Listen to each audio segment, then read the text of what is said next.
Welcome everyone, this is Andre's Restart, and this time we are talking about the future of The Legend of Zelda and how they are now headed in a new direction after the most recent major release, that is Tears of the Kingdom. There are details that have come up from a recent interview that I think when you really break it down say a lot about where they're headed, and it's very exciting, so that's what I'd like to talk about today. But before going forward, let me point out that we are aiming to reach 50,000 subscribers, so if you do enjoy my content, please subscribe and hit the notification bell, and enjoy the ride as we talk about Nintendo every day. So there are two key points here that are addressed in this Game Informer interview with both Hidemaru Fujibayashi, the director of the Zelda series, and Eiji Aonuma, the producer of the Zelda series.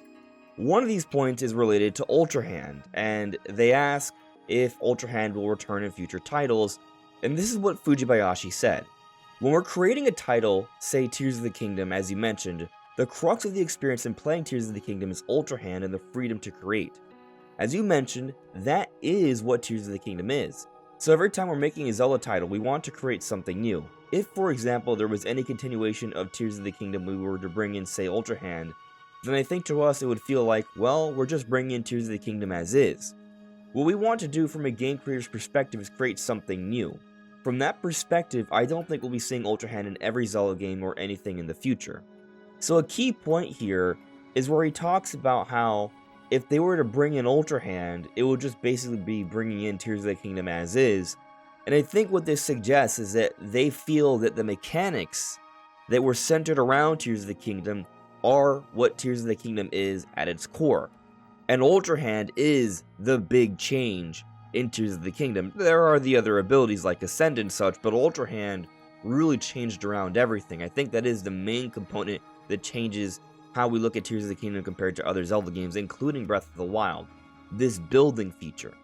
But let's go over what Aonuma had to say. When we're talking about Ultra Hand, that is a really core idea for Tears of the Kingdom, and I think it represents our approach of kind of putting everything we could into this game.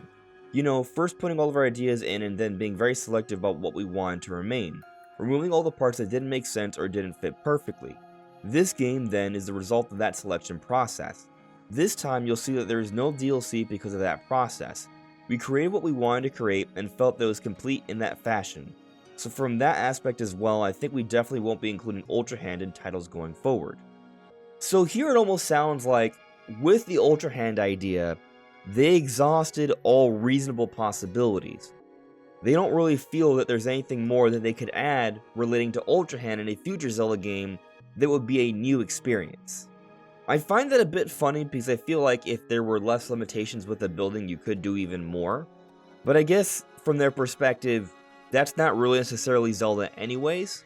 So continuing with Ultra Hand would be making Zelda something else, and I think the main point here is that Zelda is not about building necessarily, it's about adventuring, and the building was just a way to adventure in Tears of the Kingdom. It's what made Tears of the Kingdom unique. In other words, when it comes to the next major Zelda game, we probably shouldn't expect Ultra Hand, or if we do, it won't be a major core component. There will be other major elements that Zelda game will be built around, and if Ultra Hand somehow finds a way into a future Zelda game, it'll be something that's more complementary to the rest of the features of the game. And maybe we should perhaps expect it to not return at all. But Aonuma was also asked about a direct sequel to Tears of the Kingdom, so I guess them making it a trilogy, Breath of the Wild, Tears of the Kingdom, and then a third game. And this is what he said. Well, that would be a sequel to a sequel, which is getting a little bit wild when you think about it. But as I've mentioned previously, with Tears of the Kingdom, we are seeking to build on top of the world we created with Breath of the Wild, and really exhaust the possibilities of what we could put into that world. I think it is, to use a bit of a term, an apotheosis, or the final form of that version of The Legend of Zelda. In that regard, I don't think we'll be making a direct sequel to a world such as that we've created. So what he's saying here somewhat goes back to this whole DLC idea, or the lack of it. It looks like the Zelda team did everything they could with the Tears of the Kingdom concept. They really felt like there was nothing else meaningful to add to the game. And so that's why we haven't gotten DLC, and that's also why there won't be a direct sequel. With this current iteration of Hyrule and Link and Zelda and all other characters between Breath of the Wild and Tears of the Kingdom, they feel they've done all they can that would be meaningful for an actual full game. So to expect a follow-up in this world is unlikely. Perhaps the best case scenario here, if you really want to see these characters again in the not so distant future, would be another Warriors game, which wouldn't be made by the Zelda team, or they do something, but it's taking place in a different world just using the same characters.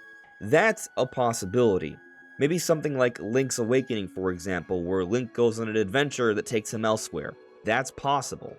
But I think the most realistic expectation here, especially when you consider how they followed up prior Zelda games, is that they're going to start anew. There's going to be a new art style, a new direction, a new point in the timeline, as debatable as that may be every time a new game comes out, and it's going to be its own thing.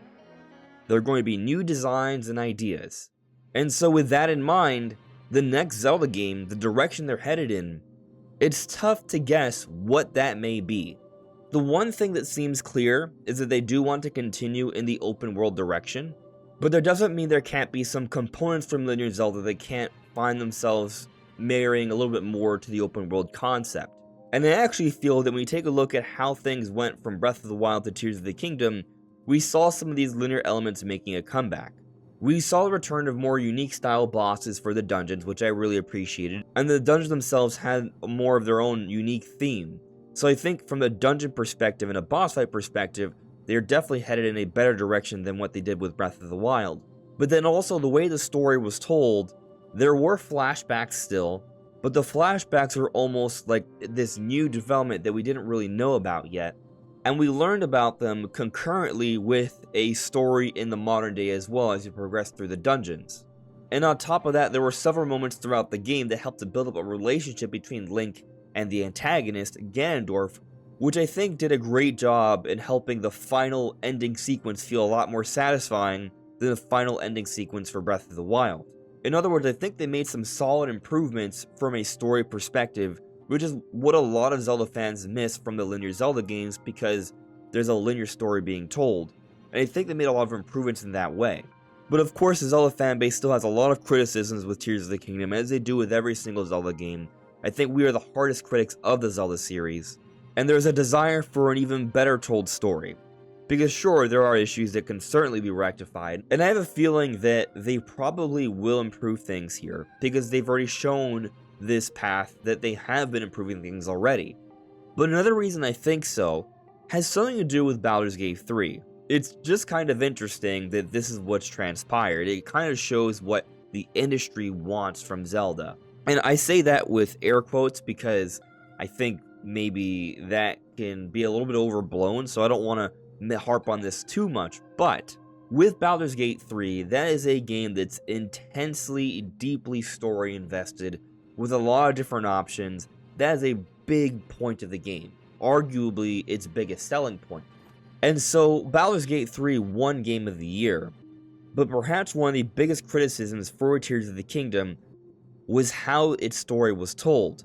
And the Zelda games, they have a story, and it is compelling, I would say, but especially when you tie in the timeline things, and Nintendo's on the record on several different occasions saying that they don't focus too much on the timeline, they leave that up for interpretation with the fans, and so there are going to be things that don't fit in perfectly, and the end result is some people have a problem with the story, and it's not as much of an investment as the gameplay.